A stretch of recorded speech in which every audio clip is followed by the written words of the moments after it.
میں ایک پاکستانی جاسوس تھا۔ آج کی سٹوری کی طرف جانے سے پہلے آپ سب سے گزارش ہے کہ ہمارے چینل کو سبسکرائب کریں، ہماری ویڈیو کو لائک کریں اور دوستوں میں شیئر کریں۔ کٹڑا سے ماتا وشنو کے مندر تک 10 گھنٹے کا پیدل راستہ تھا۔ خچر بھی ایک خاص مقام تک ہی جاتے تھے۔ راستے میں ہر دوسرے تیسرے میل کے بعد کوئی نہ کوئی مندر نظر آتا تھا۔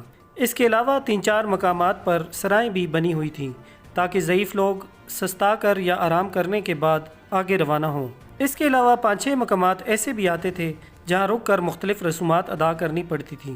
ہر یاتری کے لیے لازم ہے کہ یہاں اشنان کرے۔ تالاب ایک ندی کی شکل میں تھا جس کے ایک کونے میں بڑی بڑی چادروں کا پردہ جو نہ ہونے کے برابر تھا تان دیا گیا تھا، جس کی ایک سمت خواتین اشنان کرتی تھیں اور ایک سمت مرد۔ ہندوانہ رسومات کی بے حیائی کی بہترین تصویر دیکھنے کو ملتی تھی۔ میرے ذہن میں رامائن اور گیتا کے وہ اشلوک گھومنے لگے جن میں کرشن کے تالاب میں نہاتی گوپیوں کے کپڑے اٹھا کر بھاگ جانے کا بیان ہے۔ اس زمانے میں شاید کیمرہ نہیں تھا، لیکن اب تھا، اور آج کے بھارتی کرشن بڑی بے باکی سے کسی نہ کسی بہانے تالاب کی دوسری سمت چلے جاتے اور اشنان کرتی اپنی ماؤں بہنوں کے بیہودہ مناظر کیمرے کی فلم پر منتقل کر لیتے۔